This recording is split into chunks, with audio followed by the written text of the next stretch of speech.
pernah lihat debat panjang di YouTube, di kantor, atau bahkan di keluarga sendiri? Awalnya masih santai kan, tapi ujung-ujungnya jadi saling serang. Dan anehnya nih, makin lama berdebat kok makin keras kepala semuanya. Gimana kalau gaya berdebat kita saat ini nggak bikin kita tambah pintar, tapi justru pelan-pelan bikin kita tambah konyol?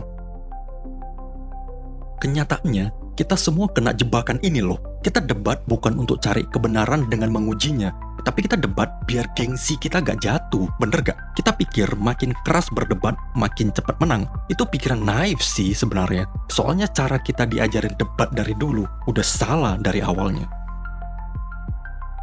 Kebanyakan orang debat bukan untuk paham, mereka debat seakan-akan biar survive.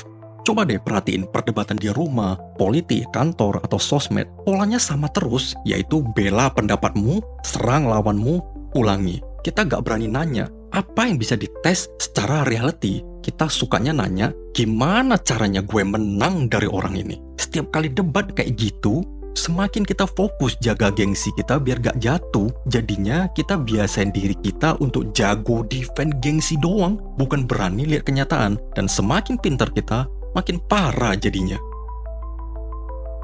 Tujuan debat itu bukan untuk menang. Tujuan debat adalah buat cari tahu di mana kesalahan kita. Orang yang pikirannya kuat gak sibuk bela ide mereka. Mereka malah nyerang ide mereka duluan. Mereka gak ngejar kemenangan. Mereka justru pengen kalah lebih cepat. Karena setiap ide atau argumen jelek yang kita buang lebih cepat bakal nyelamatin kita dari sakit yang lebih gede nantinya. Setiap kali kita ngotot untuk defend, kita semakin konyol jadinya. Debat itu bukan tentang ngalahin orang lain. Ini tentang ngalahin ketidaktahuan kita sendiri. Bahkan kalau lawanmu salah atau keras kepala, tugas pertamamu adalah bersihin dulu pikiranmu sendiri. Kalau kita gak bisa nemuin satupun kelemahan di pendapat kita, kemungkinan besar kita belum lihat dengan jelas.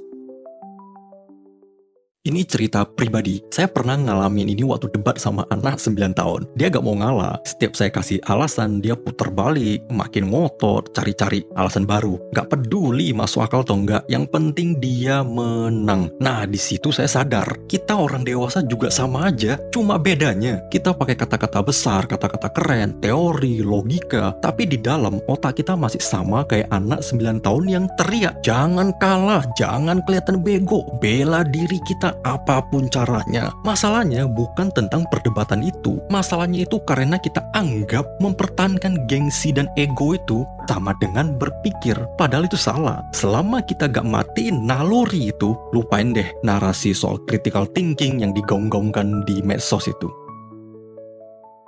Jadi lain kali kalau kamu berdebat, balikin polanya. Jangan berusaha buktiin kamu bener. Berusaha cari tahu apa yang mungkin kamu miss. Tanya diri sendiri, di mana ya aku bisa salah? Tanya ke orang lain, menurut kamu apa alasan terkuat kenapa aku salah? Kalau mereka keras kepala, ya sudah biarin aja. Kamu di situ bukan untuk ngubah mereka. Kamu di situ untuk ngubah dirimu sendiri. Karena debat cuma untuk ngalahin orang lain, gak menyelesaikan apa-apa. Tapi debat buat benerin diri sendiri, bikin kamu jadi jauh lebih baik. Jadi intinya gini, berdebat itu gak salah, menang juga gak salah. Tapi kalau tujuannya cuma pengen ngehancurin orangnya, bukan ngehancurin ide buruk, termasuk ide buruk kamu sendiri, kamu udah kalah dari awal. Dan ini tantangan buat kamu. Lain kali kalau berdebat, don't defend but hunt. Cari kelemahan di pemikiran kamu sendiri. Kalau kamu gak ketemu, cari lebih dalam. Kalau masih gak ketemu, ya sudah, ikhlaskan. Yang penting kamu tahu, kamu pilih setia pada kenyataan,